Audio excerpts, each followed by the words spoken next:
Well, we do know the Browns' opponent will be just as fresh as they are. They've had rest as well. Yeah, they were not a wild card team, so both teams will be coming off 2 weeks rest. We'll see the best they have to offer, I guess. The Browns know tonight who they will play Saturday at the stadium. It will be the Colts, the same team that beat them 9-7 1 month ago on the Browns' home turf. TV5 Sports Director Nev Chandler is live in Vero Beach, Florida at the Browns camp. And Nev, just what kind of challenge will the Colts present for Cleveland? Well, I think, Mike, they may well present a stiffer challenge than the Seattle Seahawks. You figure if Seattle were coming to Cleveland next week, they'd be a little banged up after playing Houston. They'd have to travel from the West Coast, and they'd also be playing outdoors, a climate they're not accustomed to on the road. Indianapolis comes in well-rested, just like the Browns, and with the knowledge that they have a victory over the Browns 9-7 in Cleveland Stadium in a win that caused Bernie Kosar and the Browns offense quite a few problems. How do the Browns players feel about it? How does Coach Marty Schottenheimer feel about it? Let's take a look in this report. Part of today's 2-hour practice at the Dodgertown complex in Vero Beach was devoted to a possible rematch with the Indianapolis Colts, and in that regard, the Browns were prophetic. A few hours later, the players watched intently as the Oilers eliminated the Seahawks, guaranteeing that the Colts would return to the stadium. Quite a few players didn't care about the outcome of today's wild card game, but many others are eager to atone for an embarrassing 9-7 loss to the Colts a month ago. I'm glad to get the chance to play them again. Like I said, I felt that they came into Cleveland, and got a cheap victory, so to speak. We didn't play well at all, didn't execute well. Even though we had opportunities to win, we didn't cash in on them, so I'm glad we're getting a second chance. We always said after the Indianapolis game that we'll see them again, and we always thought that during the year that we'll see Denver again, so those things can come down to happen. As far as Marty Schottenheimer is concerned, he's simply glad to stop preparing for two opponents. But Marty, what about that loss to the Colts last month? Well, I think they played very, very well against us. And we also hurt ourselves in a number of different occasions. But that was then, and this is about to be now. And like I said, I'm just glad we're able now to identify exactly who we're going to play, and it's time to get on with it.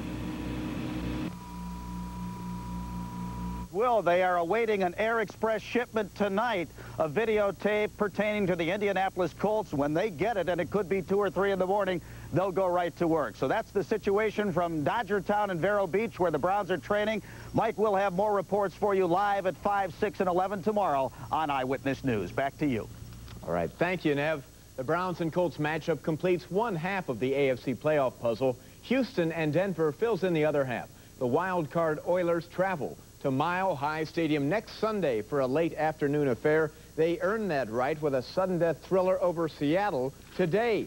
The man in black, the NFL's Johnny Cash. Houston's Jerry Glanville, the head coach of the Oilers, must have been reaching for some heart medication when he watched Mike Rozier travel 60 yards for a simple 1-yard touchdown that gave the Oilers a 10-7 lead in the second period. It was tied at 13 in the third when Houston went in front. Warren Moon, who was 21 of 32, hits Willie Drury to make it 20-13 Houston. The Oilers could have put the Seahawks away late in the game, but Tony Zendejas bings one off the upright, so Seattle was only down by 7. With 1:47 left, the Hawks drive 88 yards, capped off by Steve Largent's second TD catch of the game from Dave Craig, and they head to overtime, tied at 20. In sudden death, Seattle appears to catch a break when Moon's pass is tipped at the line, and Fred Young makes a diving interception. But replay officials ruled it is incomplete, and Houston's drive continued. The Oilers get Zendejas in position for a 42-yarder, and this time he drills it, and Houston wins a trip to Denver with a 23-20 overtime triumph. The NFC's wild card contest lacked the dramatic affair of Houston and Seattle because Minnesota buried New Orleans by halftime. Saints fans were reveling in the team's first ever playoff game, but the lack of postseason experience showed in the opening quarter when Anthony Carter sidestepped and tiptoed 84 yards on this punt return, the longest in NFL playoff history. His first of 2 touchdowns gave the Vikings a 10-7 lead. The Saints' leading rusher, Reuben Mays, was knocked out of the game on this run. New Orleans' powerful running game was held to just 53 yards all day. And then came the crusher. A Saints penalty gave Minnesota one more chance on the last play before half, and Wade Wilson's prayer is answered by Hassan Jones. 31-10 at half, 44-10 was the final.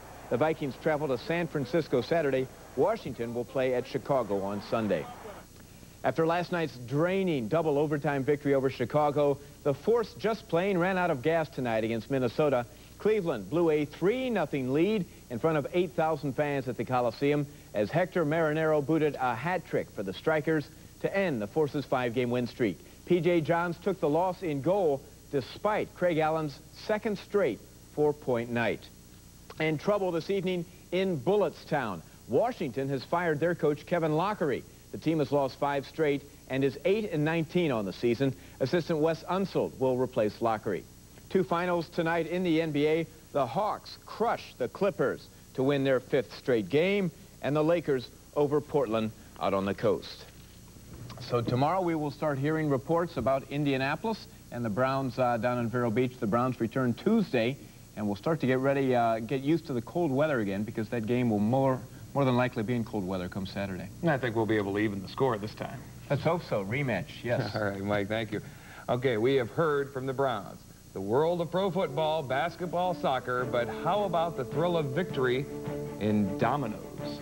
That's right. A record set today in that sport. We will call the play-by-play of a world-class event next on the news.